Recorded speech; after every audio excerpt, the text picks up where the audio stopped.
संशोधन का हक आपको है, क्योंकि ये आप ही ने बनाया, हमने बनाया, हमें हक है। लेकिन कुरान और हदीस से बनी हुई शरीयत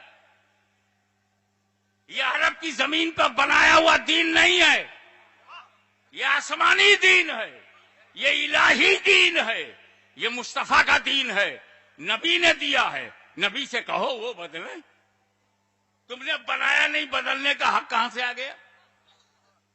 जब हम 125 करोड़ होकर ईरान का कानून नहीं बदल सकते, अफगानिस्तान का कानून नहीं बदल सकते, अरे पड़ोसी पाकिस्तान का कानून नहीं बदल सकते, कुरान का कौन बदलने देगा? न तुम्हारा पड़ोसी है, न तुम्हारा बनाया हुआ है, न तुम्हारा नेबर है, न कुरान घुस के कहीं स्ट्राइक करता है और न अपने ऊपर किसी स्ट्राइक को बर्दाश्त करता है। हम दूसरे मजहब पर उंगली नहीं उठाते इस यकीन के साथ कि तुम भी हमारे मजहब पर उंगली न उठाओ, और कारण यह है कि हमारा दीन तुम्हारे लिए नहीं है, हमारा दीन हमारे लिए, तुम्हारा तुम्हारे लिए। हाउ मच फ्लेक्सिबल, कितना लचकदार हमारा मजहब है। तुमको भी जीने का हक देता है और जीने की बात करता है। तुम अपने मजहब पे कायम रहो, हम अपने मजहब पे कायम रहें। तुम सनातन पसंद करते हो, सनातन हो जाओ। तुम आर्या समाज पसंद करते हो, आर्या हो जाओ। सिख पसंद करते हो, सिख हो जाओ। अपने को कोई प्रॉब्लम नहीं,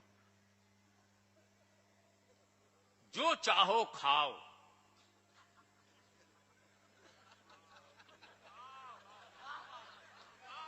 हमने तो कभी नहीं कहा कि इस्लाम में सूअर बहुत गंदा जानवर है, हम बर्दाश्त नहीं करेंगे कि इसको मार्केट में बेचा जाए। तुम बेचते हो, पालते हो, खाते हो, हम तो चुप हैं। हम कुछ खाते हैं तो तहकीक करते हो, होटल में घुसकर बोटियां चुनते हो। हमारी रोटी बोटी चेक की जाती है, इतना बड़ा सूअर हजम हो जाता है, कोई तहकीक नहीं होती।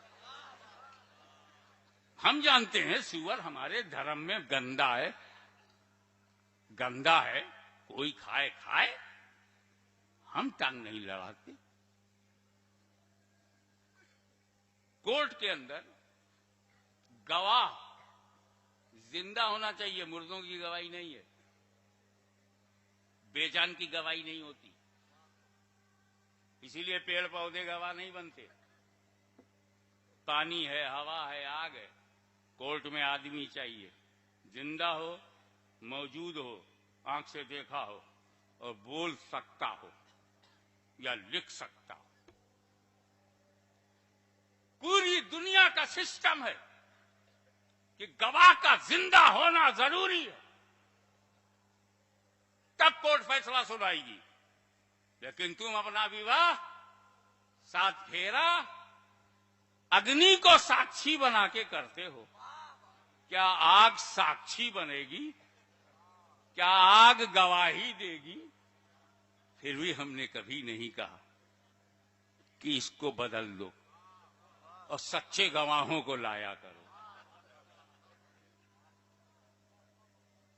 तुम्हारी आस्था से जुड़ा हुआ जो मसला है वो हमने तुम पे छोड़ा, तो हमारी आस्था से जुड़ा हुआ जो मसला है वो हम पे छोड़ो।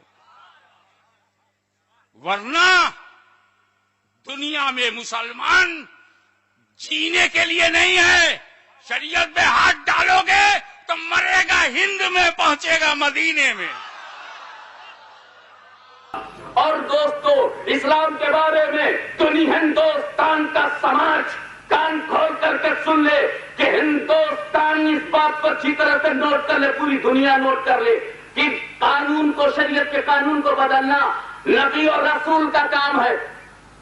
शरीयत को की वजाहत करना, तौसीह करना, नासिख करना, मनसूख करना या उसे नाफिज करना या मनसूख करना, ये नबी और रसूल का काम है। और एक बात इत्मीनान से सुन लो कि अब मेरे रसूल के बाद कोई नबी और रसूल आने वाला नहीं, यानी इस शरीयत का कोई बदलने वाला नहीं। अल्लाहुम्मा सल्ली अला सय्यदना मौलाना मुहम्मदिन व अला आलि सय्यदना मौलाना मुहम्मदिन व बारिक वसल्लम।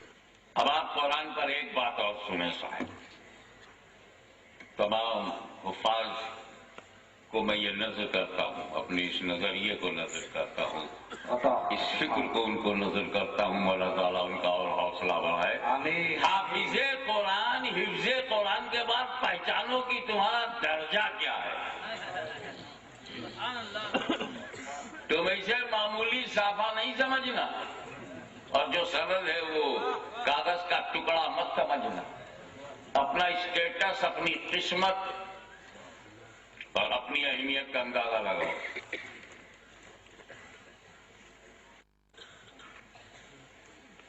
میرے نبی سے پہلے،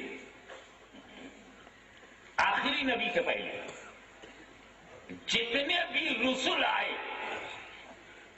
اور جن پر جو صحیفے نازل ہوئے، جو کتابیں نازل ہوئی، اس کا حافظ صرف نبی ہوتا تھا۔ کیا کہنے کیا بات، صرف نبی ہی حفظ میں مکمل تھا۔ یہ صفت نبی کی ہے کہ کلام الہی کا حافظ ہو۔ تو جب زبور نازل ہوئی تو اس کے حافظ حضرت داؤد تھے، توریت نازل ہوئی تو اس کے حافظ حضرت موسیٰ اور ہارون تھے، اور انجیل نازل ہوئی تو اس کے حافظ عیسیٰ مسیح تھے۔ یہی وجہ ہے کہ کوئی عیسائی حافظ انجیل نہیں، کوئی یہودی حافظ توریت نہیں، کیونکہ یہ کتاب اللہ کی کتاب ہے، اور اللہ کی کتاب کو حفظ کرنے کی صلاحیت انبیاء میں ہے۔ یہ شان انبیاء ہے کہ اللہ کے کلام کا حافظ ہو۔ یہ سورج داس کی کویتا نہیں ہے کہ کوئی بھی رٹ لے، یہ کبیر داس کا دوہا نہیں ہے کہ کوئی دہ لے،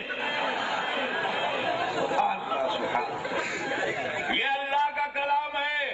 اس کو حفظ کرنے کے لیے، میمورائز کرنے کے لیے، زبانی یاد کرنے کے لیے منصب نبوت چاہیے، کیونکہ یہ شان والے کی شان سے بھری کتاب ہے، اس لیے شان والا ہی اس کا حافظ بنے گا۔